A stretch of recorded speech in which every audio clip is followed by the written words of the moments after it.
I'm Steve Isaacs. I'm a professor at the University of Kentucky and co-director of the Kentucky Agricultural Leadership Program, and we're hosting 2017 ILAC here in Central Kentucky.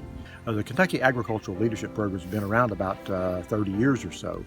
It started out as a tobacco leadership development program with funding from the Philip Morris Tobacco Company and ran 7 classes that way.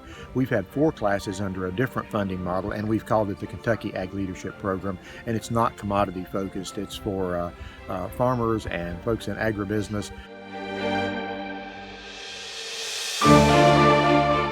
I was in Scotland last year with ILAC. We hosted this year and selected a theme of leading through storytelling. We often tell folks that we don't tell our story well. I think we do. My problem is we tell our story to ourselves too often. And we need to become very good at telling our story to others and those folks who don't understand the story. And our stories are good enough. I mean, if we have a good story to tell, let's let other folks know of what we're doing with the land and with the animals and with the people and trying to feed America and feed the world. Stories are what people remember. There's this old Indian proverb that give me a fact and I'll learn, that give me a story and it'll live in my heart forever. Stories are very, very easy for people to hang on to. Those are the images. They can be visual. They can have the smells, the sounds. Stories are just such a powerful way, I think, of influencing others. And good leaders over time have had a tendency to be good storytellers. They capture people with their stories, not just with their philosophies and their facts.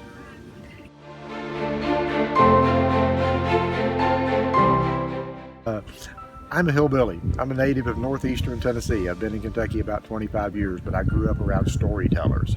And we stood in tobacco stripping rooms all winter and told stories back and forth to each other.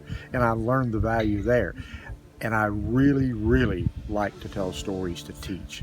I teach ag management and human resource management and some economics. And economic theory has a reputation of being some of the dullest stuff in the world. And if I can liven it up, or if I can teach it by telling stories, that's what I want to do, and that's what I'm about.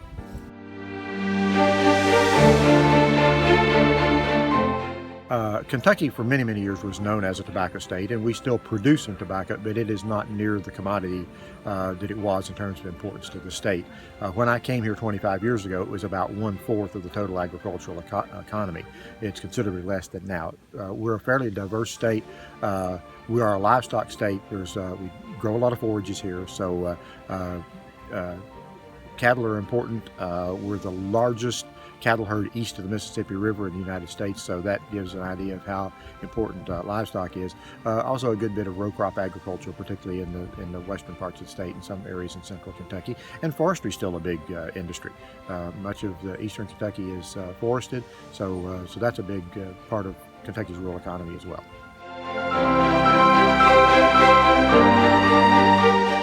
This is from John McCutcheon, and he's a singer-songwriter out of Minnesota and has lived in the South for a number of years.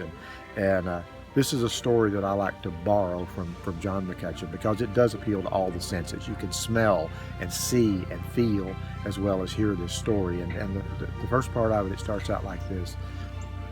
New mown hay on a July morn. Grandkids running through the knee-high corn.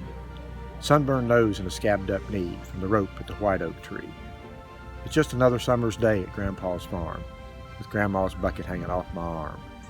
You know, the old pump's rusty, but it works fine, primed with water from another time. You don't take much, but you gotta have some. The old ways help the new ways come. So leave a little extra for the next in line.